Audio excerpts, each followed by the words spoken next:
પવિત્ર અને પુણ્યશાળી ભૂમિ ભેડંચા ગામની ધર્મ ધરતી પર ભજન સક્ષમનો યોગ રાખી અને આવા સંતો મહાપુરુષોના સત્સંગનો કંઈક લાભ લેવા માટે જેમને દિવસ દરમિયાન વ્યવહારિક કાર્ય જગતનું કર્યું અને રાત્રિના સમયમાં સત્સંગ વાણીનો લાભ લેવા માટે ધનનો સદુપયોગ કર્યો છે. એ પરિવારને ખૂબ ખૂબ લાખો વાર ધન્યવાદ અને વંદન છે.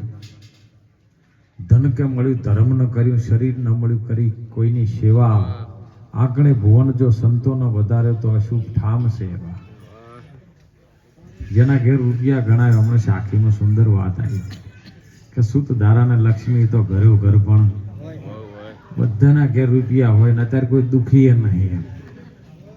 કેમ કે ઘરમાં 4 જણા હોય ને તો તરી 1000 તો ફોન હોય, એટલે લાખોપતિ તો ઘેર ઘેર છે જ.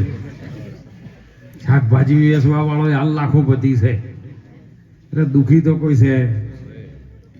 પણ આટલું હોવા છતાં અંદર જો કદાચ બળતર ચાલુ હોય તો એ દુખી છે. એટલે મહાપુરુષોના સત્સંગનો લાભ લેવા માટે આજનો અવસર, જ્ઞાનબાની આજે પ્રથમ પુણ્યતિથિ છે. આયો ખરો પણ જાણ્યો નથી આ મનુષ્ય દેહનો મરમ. એક શેર નાદને કારણે તે તો કોટી પહોંચ્યા છે. આયો છે ખરો, શું આવ્યું છે? સાખી કે છે, સાખીમાં જ સત્સંગ હોય અને વાણીમાં જ સત્સંગ હોય. આયો છે ખરો, તમારા શરીરમાં ધારણ થયો છે. આયો છે, પરમાત્માને બોલ કબૂલીને આયો છે, એ ખરો છે. પણ જોણ્યો નથી તે મનુષ્ય દેહનો મરમ. મણનું શરીર મળી ગયું, આયો તો ખરો હતો પણ શરીર મળ્યું અને માયાનો એવો વાયરો લાગ્યો ને એટલે પરમાત્માને દીધેલો બોલ એ ભૂલી ગયો. શેરનાદને કારણે તે તો કોટીક બોજ્યા. તારે જરૂર હતી એક શેરની જ, પણ એના માટે તે અસંખ્ય કોટી બધી દીધું પોટલું. હવે એમાંથી કદાચ છૂટવું હોય,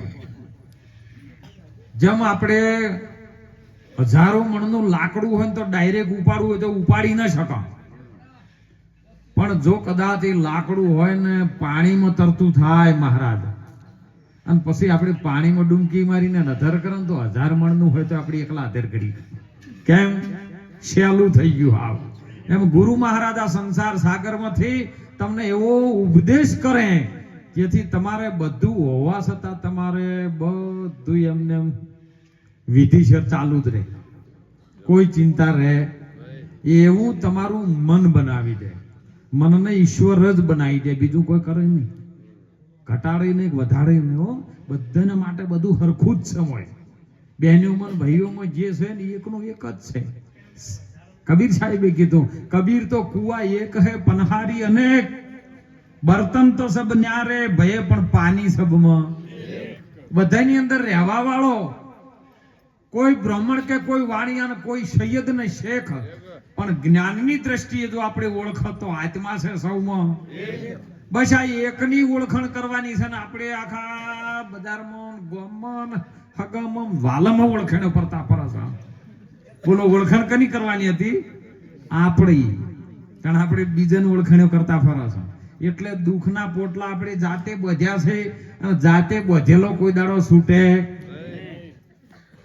આ તો એક જણો 10 ગધાડા લાયેલો અને પછી રોજ માટી લેવા જાય ને માટી લઈને ગોમમાં નાખે પૂરણ કરવા માટે. તાણ આવા બેટા ટરબા નતા.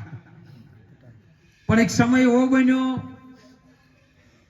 9 ગધાડાના દોયડા મળ્યા બોધવા માટે હતી અને એક દોયડું ચોખ્ખું વહી ગયું છે.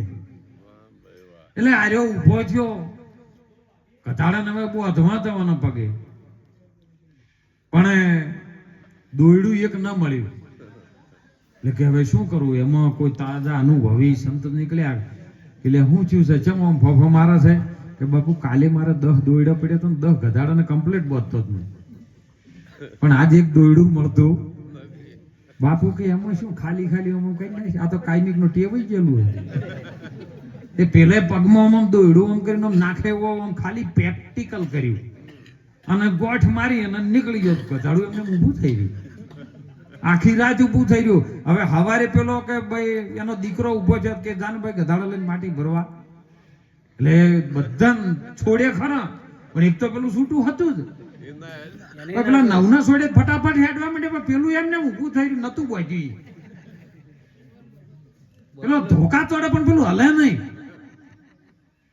એટલે પેલો વધારે વાત થવા માંડ્યો એટલે પેલો એનો બાપ જાગ્યો કે શું છે ચમ બખાડો કરે છે આમ કે આ નવું નીકળી જશે ને આ નીકળતું નહીં એટલે આ ભૂલ મારી થઈ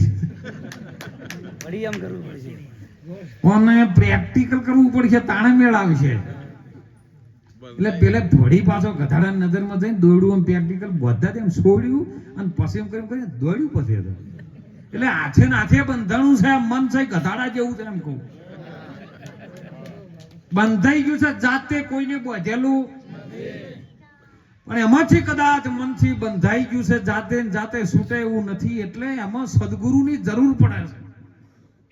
સદગુરુ કોઈ અનુભવી મળી જાય, કોઈ તત્વજ્ઞાની મળી જાય, કોઈ શાંતિ પમાડે અને સંત કહીએ. શાંતિ પમાડે હો, જો જે હળિયો કરીને બળતરાવ કરે એવો નહીં.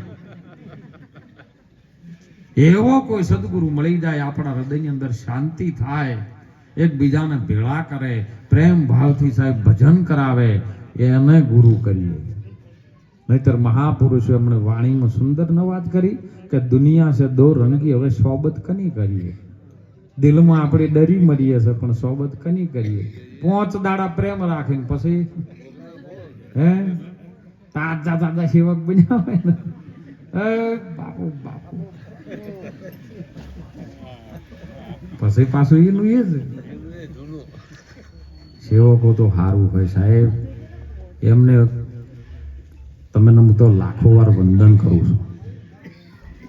ઠપકો તો અમારો ને અમારો અમન છે. બધા લોચા તો અમારો ઉભેર છે. બધા બળતરાઈ તો બધી અમારે છે. તમારે તો સારું છે, તમે પોતાનું સાધન લઈને આવો, કશું લેવાનું નહીં તોય આવો. અમારે તો હમણાં 12 વાગે પેટ પૂજા મળે છે. લ્યો ઘણા પેટ પૂજા સારું જ આચાર્યો થાય છે. પણ મહાપુરુષો આમાંથી કંઈક લઈ જોઈશે હો, તમને આપીને જોઈ સાહેબ.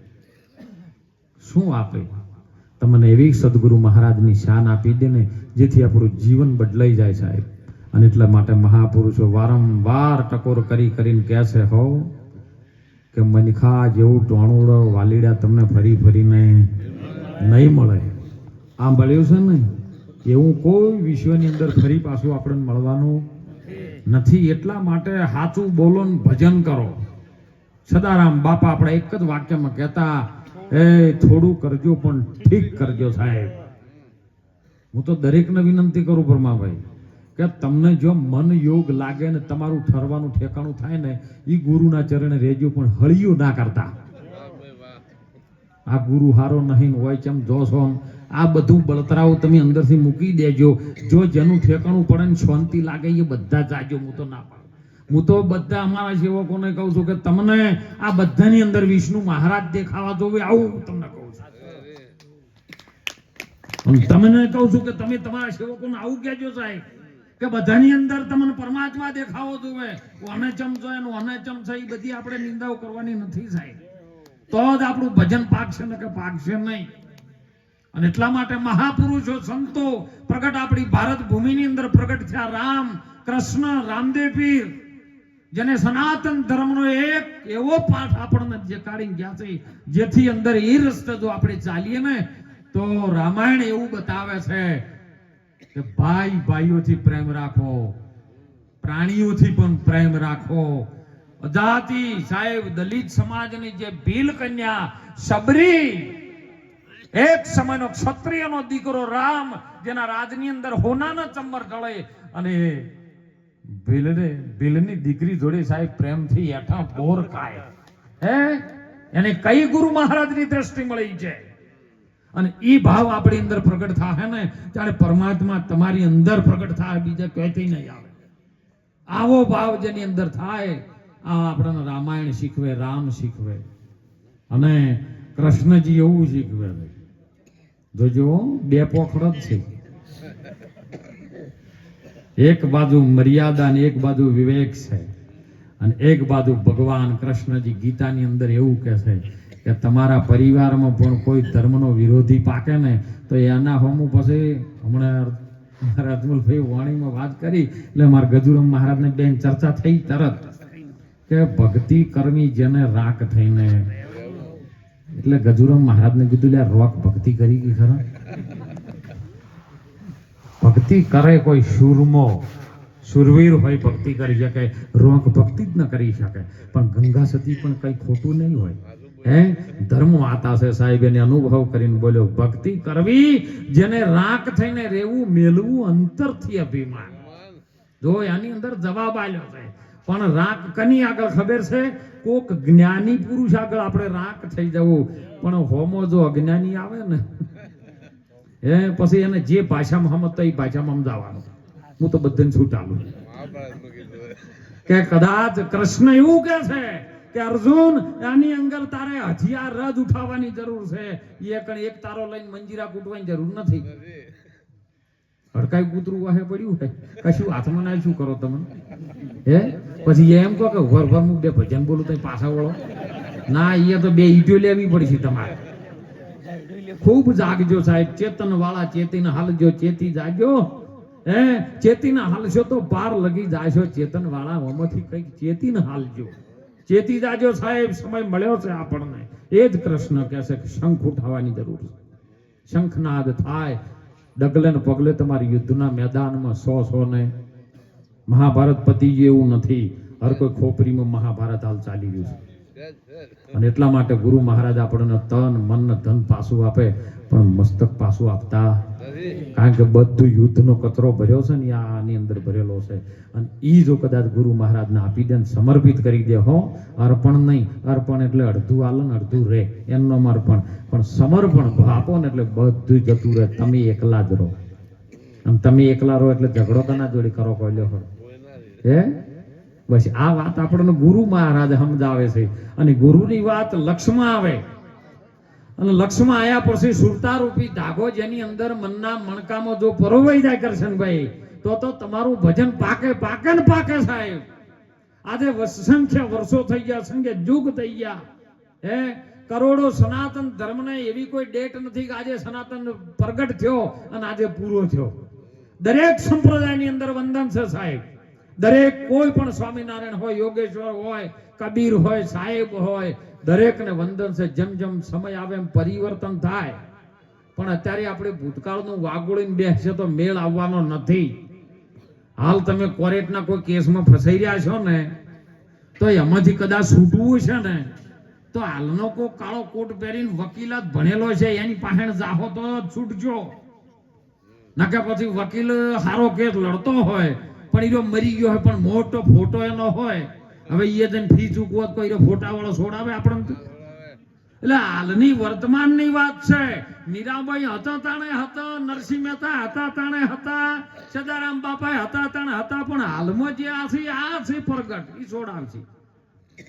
અને એમાંથી તમારે જે યોગ લાગે, બધું એવું ના હોય કે બધી જગ્યાએ ગોળ હોય, કોઈક જગ્યાએ મરચું હોય, પણ તમારે મરચાની જરૂર છે મરચું લ્યો, ગોળની જરૂર હોય તો ગોળ લ્યો. એમ મહાપુરુષો જીવનની અંદર આપણને એક સાચી સમજણ આપે, બીજું કાંઈ આમાંથી લે નહીં ઘટાડે નહીં. સાચી સમજણ આપણા જીવનમાં ઉતારવી, તન મન ધન જ્યારે સમર્પિત કરો ને એટલે તન પાછું ગુરુ મહારાજ આપી દે, કારણ કે ગુરુ તો બધાનો દાતા છે સાહેબ. ગુરુની આગળ તો પરમાત્મા વિષ્ણુ બ્રહ્મા અને મહેશ જેવા જેના ચરણ પખાળી રહ્યા છે સાહેબ, એવો ગુરુ. અને એ ગુરુ મહારાજના ચરણમાં જાય એટલે તન તમને પાછું આપી દે. લે આ તન એટલે શરીર છે ને, એ શરીરથી કોઈના સારા કાર્યની અંદર સેવા કરજે. મન છે ને એ પ્રભુના ભજનમાં ભરોવજે સાહેબ, કોઈ સારા સત્સંગની અંદર મનને લગાવજે. હે लगा मन नाद की भूले तन की खबर सारी, शिखर पे दार अमृत की सदा मुख में निचोती है, सुनो और प्यारो दिल से लगा.